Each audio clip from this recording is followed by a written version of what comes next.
Hi friends, welcome to my YouTube channel. ఈరోజు నేను చెప్పబోయేది ఏంటంటే విశాల్ గారు నటించిన మూవీ మదగజరాజ సినిమా గురించి. ఈ సినిమా తమిళంలో పొంగల్ రోజు రిలీజ్ అయ్యి సూపర్ హిట్ అయింది. అక్కడ బ్లాక్ బస్టర్ టాక్ కూడా వచ్చింది అనమాట. సో అదే మూవీని ఈరోజు మన తెలుగులో విడుదల చేశారు. సో సినిమా అయితే చాలా సూపర్ గా ఉంది. ఎప్పటిలాగే విశాల్ గారు ఎనర్జెటిక్ గా యాక్టింగ్ భలే చేసినారని చెప్పొచ్చు. ఇంకా దాంతో పాటు సినిమాలో కామెడీ కూడా భలే పండిందని కూడా చెప్పొచ్చు. దీనికి డైరెక్షన్ వచ్చేసి సుందర్ సి అనమాట. అంటే మనమంతా తెలుసు, ఈయన కళావతి హారర్ ఫిల్మ్స్ అన్ని చేశాడు. సో ఆనే ఈ సినిమాకి డైరెక్షన్.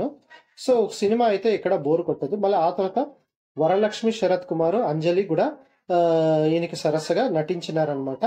చాలా బాగానే యాక్ట్ చేశారు. మొత్తం చెప్పాలంటే సినిమా అయితే కంప్లీట్లీ ఎంటర్టైనర్ అని చెప్పొచ్చు. సో దాంతో పాటు విలన్ యాక్టింగ్ గా నటించిన సోను సూద్ యాక్టింగ్ కూడా భలే అదరగొట్టాడని చెప్పొచ్చు. సో మూవీని అయితే మనము సినిమాల్లో చూడొచ్చని నేను చెప్పొచ్చు. చాలా ఎంటర్టైన్మెంట్ అయితే అనిపిస్తుంది మూవీ. సో ఎక్కడ బోర్ అనేది కొట్టదు. సో ఇలాంటి మరెన్నో విషయాలు మీరు తెలుసుకోవాలి అనుకునేది అయితే నా యూట్యూబ్ ఛానల్ సబ్స్క్రైబ్ చేసుకోండి. ఇట్లు మీ హరీష్. Thank you.